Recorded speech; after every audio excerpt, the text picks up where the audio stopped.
أن منطقة الخليج العربي إن لم يتنبه أبناء الخليج ومعهم كل العرب ستصبح محكومة بالإرادة الأمريكية، وربما يتطور الأمر إذا ما حصلت الغفلة واستمر الضعف في موقعه إلى الحد الذي تسعى فيه أمريكا إلى تحديد كمية ما ينتج من بترول وغاز في كل دولة والكمية التي تباع إلى هذه أو تلك من دول العالم، وتحديد أسعاره طبقا لنظرة خاصة تتصل بالمصالح الأمريكية وتغفل فيها مصالح الآخرين. إلا أن على أمريكا أن تحترم العرب وتحترم حقوقهم وأن لا تتدخل في شؤونهم الداخلية. In Palestinian society, the heroes are those who murder Jews. We can't let this continue. We can't let this happen any longer. We will move the American embassy to the eternal capital of the Jewish people, Jerusalem.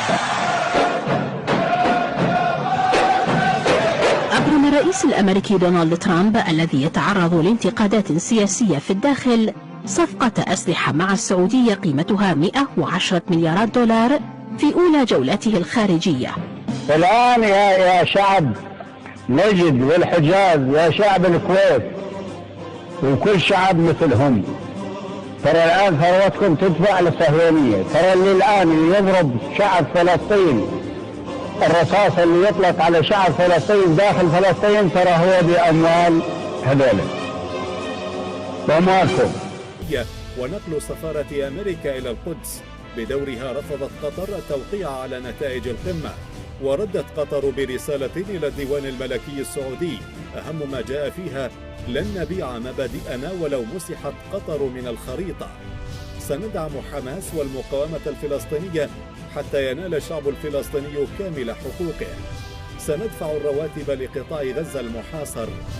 هذا عدا عن الخلاف في الملفات الأخرى مع قطر، من تثبيت أركان عاشق الرز السيسي لاغتصاب إرادة المصريين وحفتر في ليبيا وتقسيم اليمن للسيطرة على موانئ عدن لتنعم موانئ دبي العالمية بالراحة. كنترول عطني تسجيل دخول. استلم يا اخي الشكمان. من قام من الرجال فيهم عن عشاء ولع الشباب خلى السما تدوي دوي واضرب قاعد الساحة مثل ضرب الصقل والله ما يستكن كل الرجال حموي شاشي راسك شباب جعل يبداك بخير.